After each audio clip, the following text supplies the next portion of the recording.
Hello everyone and welcome back to another episode of the fan-made Backrooms level series, which is the series where I go over your custom backroom level submissions from the Discord or from the comments. Today I'm going to be going over Bloody's level, 8-Bit Viper's level, Blitzy's level, and Daniel's level. So if your level didn't get featured this week, it's probably going to be featured in the next episode of the series. I'm only going to do about 4 entries per video because I don't want the videos to be too long, but I think I'm going to make this a 2-episode a week series. So if you guys are interested in seeing this series twice a week, let me know in the comments below. But yeah, with all that said and done, let's hop right into the video. So we are going to be starting off with Bloody's level, and Bloody created level 354, aka the Bloody City. So I think this guy likes blood. Level 354 looks similar to level 11, which if you don't know is an infinite cityscape with skyscrapers and stores and everything that a real life city has, except it's a Backrooms level. Except Bloody's level is black and white, and the only color that's visible is red. And obviously, that's the blood that's everywhere. You can't see any color except red on the entire level. Sometimes there are food and supplies available around, but they're not there often enough to rely on. The entities located here are the same as the entities on other levels, except they're soaked in a thick blood-like substance and are far more aggressive. The 3 main ones are the Ghost Ghoul, which is a reddish bird-type creature that can teleport, and the next one is called a Blooder. These are humans that don't have any color except red horns on their heads, and despite their appearance, they're actually pretty friendly. And the last entity is called the Guardian, which is a giant futuristic robot that secures the city using these giant blaster guns it has on its hands. Nice. They're very hostile and will shoot you on sight, so avoid the giant robot. To enter this level, you have to walk through the red soaked door on level 11, which will take you to level 94, where you'll find a red Mustang. So you enter this red Mustang and it will take you to this level, level 354. To leave this level, you have to watch 9 movies in the cinema in the city. There is way too much blood everywhere, but this is a pretty cool level, Bloody. Thank you for your submission.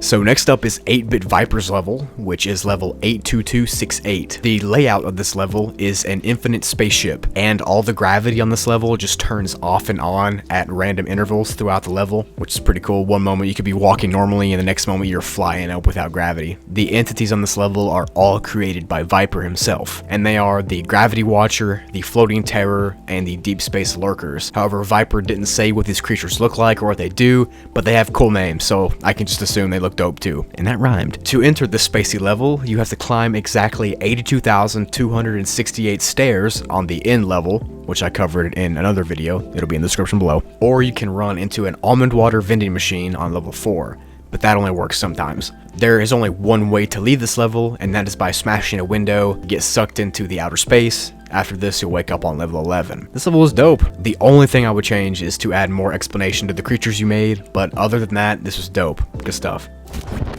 Next is Blitzy's level. It's called level 531, or the Intense Battle Scene. This level is classified as a class 5, meaning that it's highly dangerous and not secured, but there are very important and valuable things located on this level. There are also 3 sub-levels, which we will get to later down in this description. The main part of level 531 looks like a WWE fighting ring that stretches for billions of miles, and has an estimated size of over 20 Earths. That's crazy. The second you enter level 531, you're given high-tech armor and a gun with an infinite mag. Cool. Right after you take your first step, you'll be teleported instantly to level 531.1, which is the first sub-level, and it has no entities, and it looks like a claustrophobic inducing house because it has no windows or doors. But on this sub-level, there's a freezer that restocks every hour with food, and there's more armor and weaponry laying around. So you can't stay on the sub-level for longer than 5 hours, so when it hits that 5-hour mark, you'll be teleported to level 531.15. So level 531.15 is the second sub-level, and it looks like a training facility where guns are tested. This is the place where you can improve your aim. Trust me, you're gonna need it here in a second. And the only entity here is the General, who is an entity that commands you to shoot at 900 dummies fatally so you can kill them. Once you do this, you'll have passed this challenge and a door will appear. And if you don't go to the door after 10 minutes, the General will send you to the last sublevel, which is sublevel 531.99. This is the exact same level as the main level, which is level 531, except this sublevel is corrupted, and it looks like the negative end level, which I talked about in my Backrooms Explained video. It's literally just a level of glitches flying around in code. On this level, there are hordes of hounds that will start floating through this code float towards you. In order to escape this, you have to kill 2,000 hounds just to get back to the main level. Once you do this, you'll be back on level 531, the normal level, and you'll be greeted with tons of smilers and skin stealers and janitors and hounds, which are all ready to attack you. However, in a nice twist, at this moment, every friendly faceling from levels 5 through 300 are teleported to you on level 531 to help you fight this horde of this pending attack. Nice. To enter this level, or its sublevels, you have to lose your own life on level 10, and this will bring you to the sublevel 531.1, or you can get cured as a stage 1 insanity, and this will also bring you to that same sublevel. To leave this level, you can no-clip through the walls on the main part of level 531, and you'll end up in that fake end room that's the library. There are like 10 other ways to get in and leave this level, but I'll just pop them up on the screen right here. Yeah, this level and its sublevels are pretty cool, dude. And I really like the idea of having an infinite WWE ring. Like, that's so cool to me. The only thing I would add is like this wrestling entity that looks like an actual like wrestler, like Hulk Hogan, that it just attacks you randomly when you get in here. But otherwise, dope level, dude. I really enjoyed this one.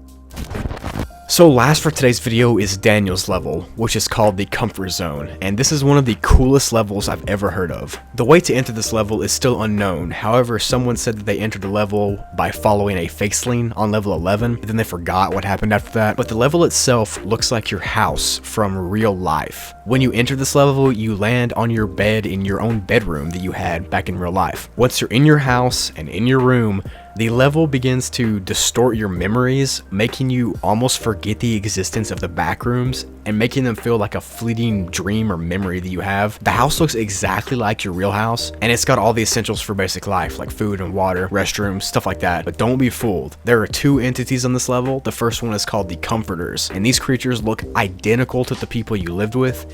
Even if it was a roommate or your actual family, they look identical, and they have the same personality as well, and they do everything the same that your real family would do. After exactly a month of living with this family, you'll have completely let your guard down by then, obviously, and the Comforters will attack you by opening their mouth, and their entire face opens up, and they'll spray a liquid all over you that can cause you to melt. A survivor claimed that it was actually an almond water mixture after he saw his sister get melted. Another entity on this level is called the mom, or the main female of the group, and she collects almond water and puts it in those basic almond water containers that are found all over the backrooms. She'll collect them and then put them in the refrigerator, and then they'll disappear. So it's assumed that this level supplies all the levels of the backrooms with almond water. It's also been noted that this level seems to be more powerful the longer you've been in the backrooms, which is kinda creepy to think about. The only way to leave this level is to fall asleep successfully, which is harder than it sounds because your mind forgets about the need to sleep whenever you get into this level, so you just lose your desire to sleep, I guess. The other entity is called this. I can't pronounce it or even know what it is, and it can affect your memories in this level and when you leave the level as well for a short time. But Daniel recommends that everyone should try this level as a way to reunite with your family if you've been in the backrooms for a while, but just make sure that you can fall asleep so you can leave before it gets too dangerous. Yo, this is a super dope level. Like, actually, the false sense of security that you would have, like you would see your actual family and they would act the same, but you wouldn't even know until they open their face up to try to kill you. Yeah, dope level, dude. And that wraps up this fan-made levels video. Again, if your level wasn't here, just be patient and I will try to get it into the next video. But like I said, I think I'm gonna change the series to 2 times a week, so that way I can get all the levels in. And that way none of you guys miss out, because all your ideas are so dope and I just want to get all of them out there so you guys can see them. But yeah, thank you for watching, thank you for your support, and I will see you later.